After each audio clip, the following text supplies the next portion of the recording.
You ever get a phone call that completely freezes time? Like the world keeps spinning, but everything in your chest just stops cold? Yeah, that was me. It was 8:13 a.m. on a quiet Tuesday morning. I was halfway through my first coffee, scrolling through emails, when the phone rang. Hello, is this Mr. Grant Becker? The voice on the other end was stern, official, like it wore a badge. Speaking, this is Officer Ramirez with the Oak Ridge PD. I'm calling about your son. We need you to come down to the station. I blinked my what? Your son. We believe he may be missing. I stood there, frozen, in my kitchen, gripping the phone like it might explode. There was just one problem. I don't have a son. I laughed. Not out of humor, out of sheer confusion. There's gotta be some mistake. I'm not a father. Silence.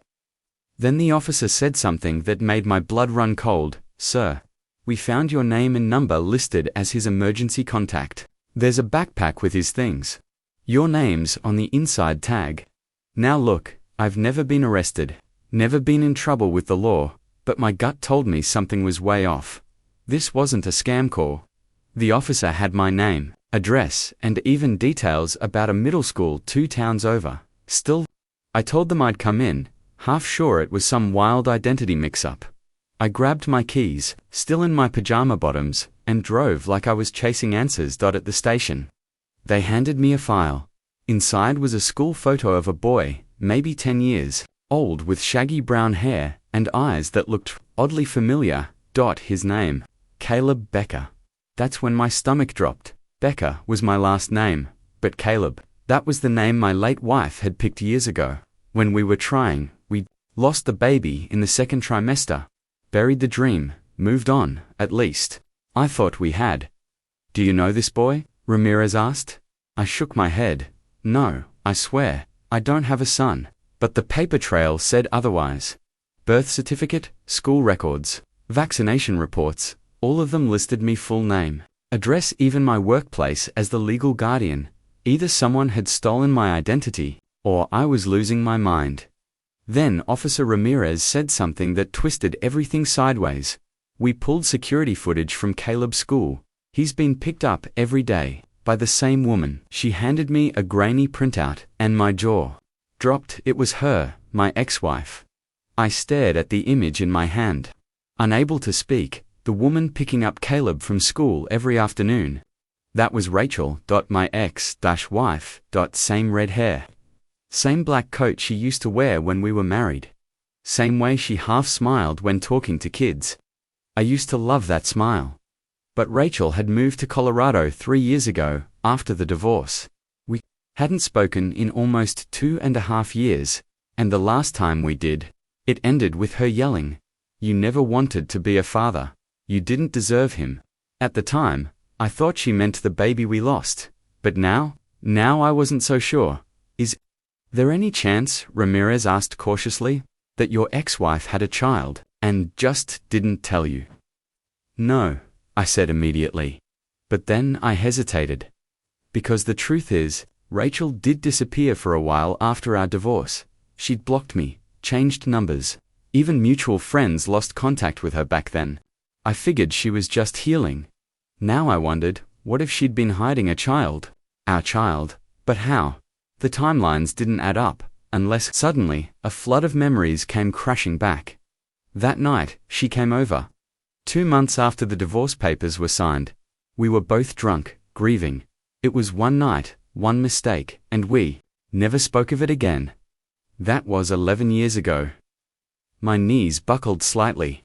I gripped the edge of the table in the police station. Could it be? Had Rachel gotten pregnant from that one night, and never told me? Officer Ramirez watched me carefully. We're not here to accuse you, Mr. Becker. We just need answers. The boy, he's gone missing. Picked up from school 2 days ago. Didn't show up the next morning. No sign of Rachel.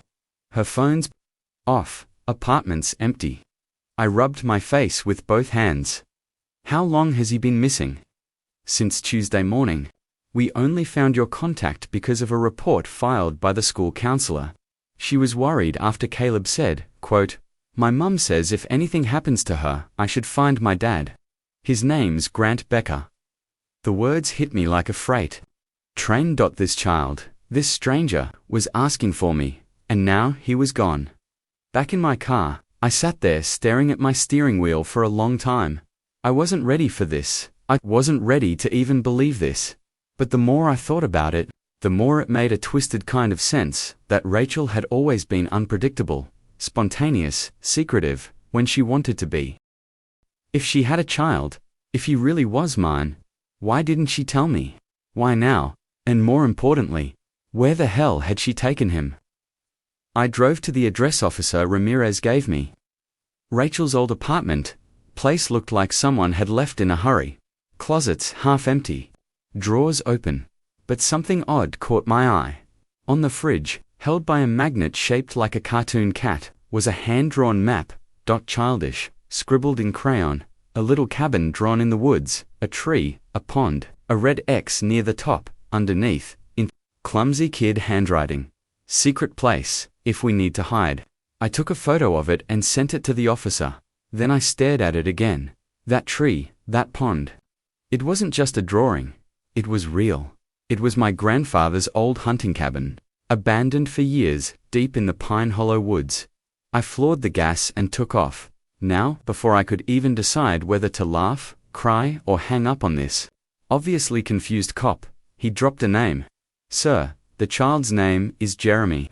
Jeremy Claymore. My heart stopped, because that name, Claymore, that was my last name. And that's when things started to shift from weird to deeply disturbing. I asked the officer where he was calling from. He said, Maple Ridge Police Department. Oregon. Oregon. I live in Atlanta. I've never even been to Oregon, I told him. Officer, I don't know what game this is, but I have no children. I've never been to Oregon. I've never been married. But his voice stayed calm. Too calm, like he was used to hearing nonsense all day. Sir, he said, your name is Lucas Claymore. Born June 14, 1983. Your social security number ends in 7724. And you worked at Martech Solutions for 11 years. Now I was the one speechless. That was all correct, down to the job I left 3 years ago. How the hell did he have that? Then he added, you might want to come down here. We need you to confirm something in person, preferably today. I said, are you detaining me for something? No, sir, he said.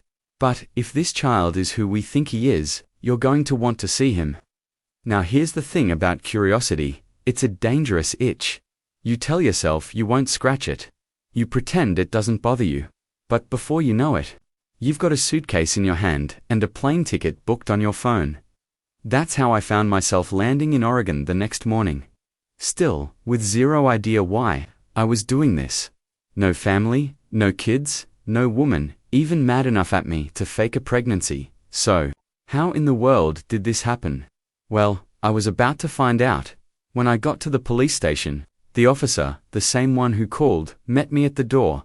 Officer Delgado, late 40s. Demeanor, but something behind his eyes said he'd seen too much. He handed me a folder. Inside, a birth certificate. Jeremy Claymore, mother, Eliza Monroe, father, Lucas Claymore, P.O. Me, I swear. I almost passed out on the floor. I kept shaking my head. This is wrong. This is identity theft. Or a prank. Or some guy stole my name off LinkedIn. Or something. But Delgado wasn't buying it. Then he said something that hit harder than anything else so far. Mr. Claymore, the boy's fingerprints match yours at 48%. Excuse me, sir. Jeremy is your biological son. I literally stumbled back into the chair. And then he added, he's 9 years old. 9, which meant, do the math, he would have been born right after my one and only one-night stand in college. No name. No number. Just a blackout night during senior year with a girl I only remembered as L. And suddenly, Eliza Monroe didn't sound so far off. I whispered, where is he now? And Delgado replied, that's the thing. He's missing. Been gone 3 days. We found him once, but he ran off again before child services could bring him, and then he handed me a note. It was written in a child's scrawl, crumpled and dirty. But the message chilled my blood. Dad, they're lying. Don't believe them. She's not my mum. I'm hiding in the place you showed me. I read it again and again, but what place? What did he mean, the place I showed him? I had never met this child in my life, unless no, that would be impossible, wouldn't it? I sat there, gripping the note, my brain running faster than it ever had in my life. How could this kid, this stranger, know me? How could he reference a place I showed him? Unless someone had shown him my life, my photos, my voice, my habits, someone who wanted him to believe I was his father.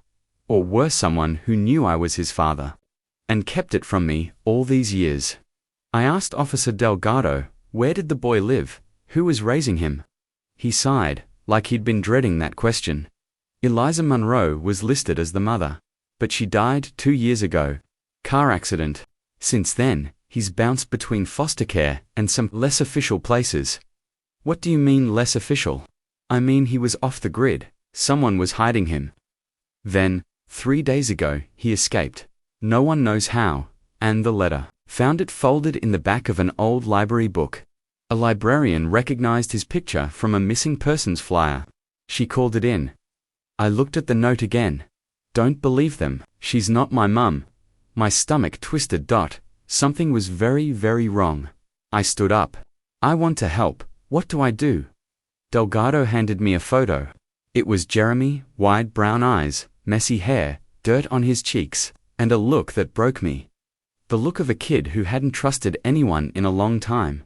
We think he's still in town, Delgado said. Somewhere familiar. He mentioned a red door in another note. Then he said something that sent shivers down my spine. One of the patrol officers recognized that phrase. Said it matched a property owned by someone connected to your old college. My heart skipped. What? Delgado pulled out a file. Property is owned by a man named Victor Callahan. Ring a bell? Oh, it rang. Victor was my roommate in college. The party guy. The one who always had a scheme, always a little too smart for his own good. We hadn't spoken in years. Last I heard, he moved out west, bought land, went off the radar.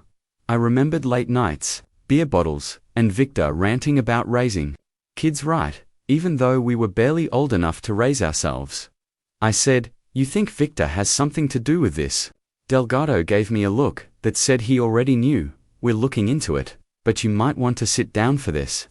He slid over another folder. Inside were documents, surveillance stills, time-stamped logs, even emails, all connecting Victor Callahan to multiple unregistered children's homes, homes that weren't on any legal record. I whispered, what the hell has he been doing? Then Delgado hit me with the final blow. Lucas, we believe Jeremy escaped from one of his properties. That's when I lost it. I slammed the file shut and said, give me the address. I'm going there. Delgado hesitated. You sure? I've never been more sure of anything in my life. He handed me the paper and just like that, I was back in a rental car, heart racing, speeding toward a place I didn't even remember, to find a boy I never knew I had, and to confront a man I used to trust, who apparently turned into something I couldn't even comprehend. As I pulled up to the address, I saw it, a long dirt path, tall grass, trees that looked like they hadn't been trimmed since the 90s, and at the end of the drive, a single red door, just like the letter said. I stepped out of the car, heart pounding, praying to whatever force in the universe that brought me here. Please, let him be inside. The wind was dead still, no birds, no rustling leaves, just a silence that screamed louder than any siren. I stared at the red door like it was the gateway to everything I didn't want to know. Then I stepped forward. Each footstep crunched on gravel that hadn't been swept in years. The path was littered with broken branches, soda cans, and an old toy truck, faded blue plastic. Lying on its side like a forgotten memory, I reached the porch and noticed something carved into the wood beam near the door. It was faint, weathered, but I saw it. J+D inside a crooked little heart. Jeremy. And D. Was it another child? Or someone he loved? Or someone who hurt him? I knocked once, twice. No answer. I tried the knob. Locked. I banged louder. Jeremy, if you're in there, it's Lucas. I'm here to help you, I swear. Still nothing, but then I heard it. The tiniest creak. A soft shuffle like a foot dragging across old hardwood. I leaned in closer, and suddenly a voice. Barely a whisper. Don't let them take me. I froze. It was him. My heart thudded.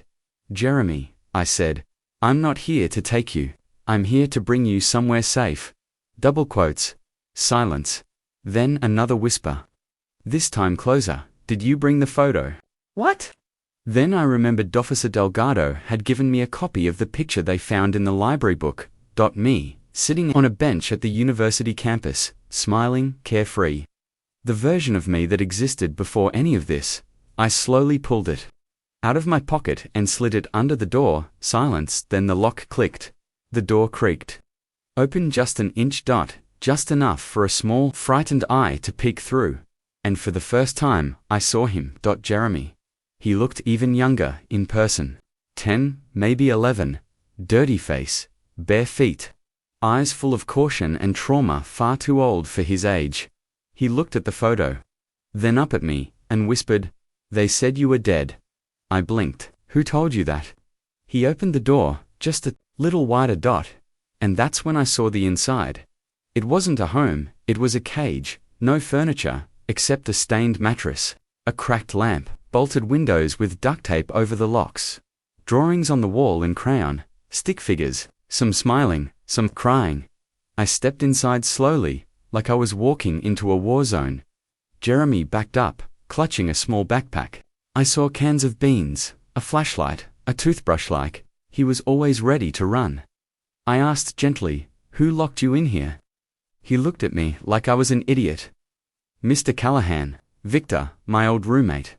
The guy who used to prank professors, get blackout drunk, and brag about how he could beat the system. Apparently, the system he meant was children. I sat on the floor, across from Jeremy, trying not to scare him off. He pointed to the drawings on the wall. That's my real mum. She used to sing. Then he pointed to a tall, shadowy figure, drawn in black crayon. And that's the man who said I belonged to him. My skin went cold. What did he do to you? Jeremy looked down, said nothing. Instead, he unzipped the backpack and pulled out something wrapped in cloth. He unfolded it and revealed a tattered journal. Worn leather cover, pages yellowed with time. This was hers, he said. My mum. I opened it, expecting a diary, but instead I found something else. Entirely. Names, dates, locations. It was a ledger.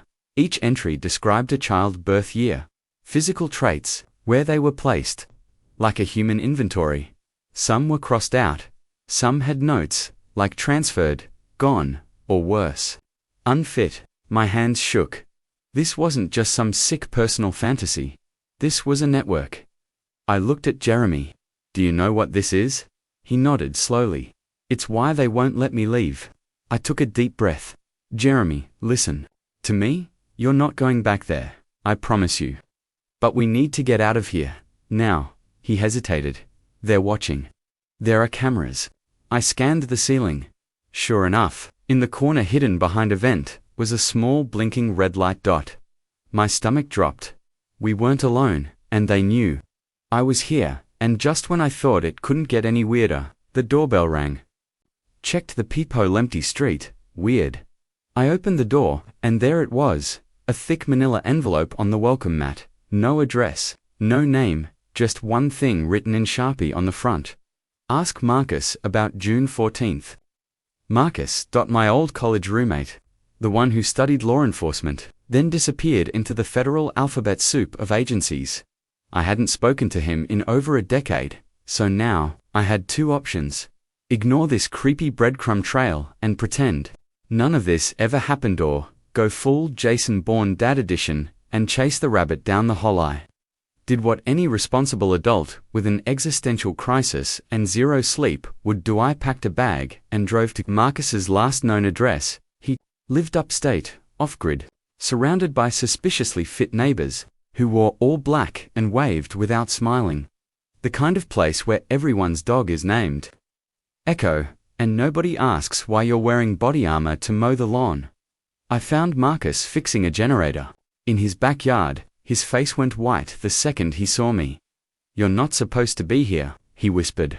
I tossed the envelope on the picnic table. "Then maybe stop sending me riddles like some budget-level Batman villain." He didn't laugh. Instead, he looked around, pulled me into the shed, and slammed the door shut. "Listen to me very carefully," he said. "The child you're being linked to, he does exist." I froze. "What?" "Marcus, I don't have a kid. I've never had a kid. I haven't even borrowed a kid." He shook his head. "I know, but in 2011, your identity was used to create a ghost profile. It was part of a covert witness protection setup. The child Noah was placed with a family, and your name was used as a decoy." "Why my name?" "Because someone in the system thought you were clean, boring, and forgettable. No priors, no digital noisy, you were the perfect decoy. The problem is, the real dad found out, and just like that, the puzzle pieces slammed into place. The fake birth certificate, the panic. In the officer's voice, the pictures that looked like me, it wasn't a prank. It was a cover, -up. I was a decoy dad, and now the real father, the dangerous one, was hunting for the kid. Which meant that anyone connected to that paper trail, including me, was now a target. I looked Marcus dead in the eye. "What do I do?" He pulled out a burner phone, slid it across the table, and said, 6 words I never thought I'd hear from a government agent: "Don't go home, burn your life." Burn my life. Easy for him to say. He's got a safe place, secret contacts, and probably a lifetime supply of canned beans. Me. I live in a tiny apartment with 2 cats who think I'm their human ATM. But Marcus wasn't joking. His eyes were serious, like a man who's seen too many things no one should ever see. He handed me a backpack with a burner phone, some cash, and a pair of sunglasses that screamed, "I'm not suspicious, I swear." "First step," he said, "is to disappear. Change your routine. Don't use your credit cards or your phone for anything other than that burner, and whatever you do, don't go near your apartment." Great. So, I was officially a fugitive. From my own life, as I walked out of the shed, the sun was setting, casting long shadows across the quiet neighborhood. Every crack in the pavement looked like a trap. "Wait," I asked. "What about my family? My friends? Shouldn't I tell someone?" Marcus shook his head. "No, not yet. If the wrong people get wind of this, they'll come after anyone close to you. You need to vanish first. Then we can figure out the next step." Vanishing wasn't exactly in my skill set, but I had no choice. I got into my car and drove away, leaving behind the life I thought I knew. No forwarding address. No goodbyes. As the city lights faded behind me, my mind raced. Who would want to use me as a pawn in this? What was this kid's story, and how long until the danger finds me? But one thing was clear, this wasn't just about a missing kid anymore. This was about a secret, so big, it could destroy lives, and somehow, I was at the center of it all. I spent the first night in a cheap motel on the edge of town, nothing fancy, but perfect for blending in. The room smelled like stale cigarettes and regret, but it was safe enough. I plugged in the burner phone Marcus gave me, and waited. No calls, no messages, just silence. Then, around midnight, the phone buzzed, a text. "Meet me at the old train station. At dawn, come alone." No name, no explanation. Of course, it had to be something shady. But I had no choice. If this was my only lead, I had to take it. At 5:30 a.m., I wrapped myself in a hoodie, slipped on the sunglasses Marcus insisted on, and headed to the train station. The place was abandoned, covered in graffiti, and the kind of silence that makes your skin crawl. Then I saw her. A woman, mid-30s, sharp eyes, and an air of confidence that screamed not someone to mess with. She didn't smile. Instead, she handed me an envelope and said, "This will explain everything." Before I could ask who she was, she disappeared into the shadows. My hands shook as I opened the envelope. Inside were photos, damning ones. A kid who looked terrified, hidden in a rundown building, and next to him, a man I recognized immediately. The same man Marcus warned me about. That it hit me like a punch to the gut. This wasn't just a missing kid, this was a kidnapping, and the man behind it was more powerful than I imagined. I looked up, realizing I was being watched. The game was bigger than I thought, and now I was playing for keeps. I tucked the photos deep into my jacket and slipped away before anyone could spot me. My mind raced. I had to decide my next move carefully. Returning to Marcus, I showed him everything. His face hardened. "You've just stepped into a hornet's nest," he said quietly. "These people don't just play dirty, they don't play fair." But I wasn't backing down. I had to find that kid and stop whatever was going on. Together, we devised a plan. Using contacts Marcus had, we traced the location of that rundown building. It wasn't far, just on the outskirts, where the city's forgotten shadows lived. That night, we went in. What I saw broke something inside me. The kid wasn't just scared, he was trapped, like a ghost in a cage. We got him out, but it wasn't without a fight. The man from the photos showed up, furious and dangerous. In the chaos, Marcus took a hit meant for me, but we escaped. Back at a safe house, I looked at the kid's eyes, wide, uncertain, but alive. It struck me. All this pain, all this danger, came down to choices. The choice to care, to fight for what's right, no matter the cost. The choice to stand up when others turn away. That's what saved him. That's what saved me. In the days that followed, I made sure the kid was safe, protected by the law and people who cared. And as for me, I learned that sometimes the darkest secrets hide in plain sight. But the light of courage, of compassion, can cut through even the deepest shadows.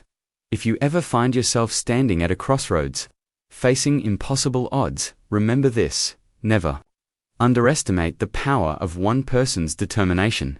Because one person willing to fight can change everything.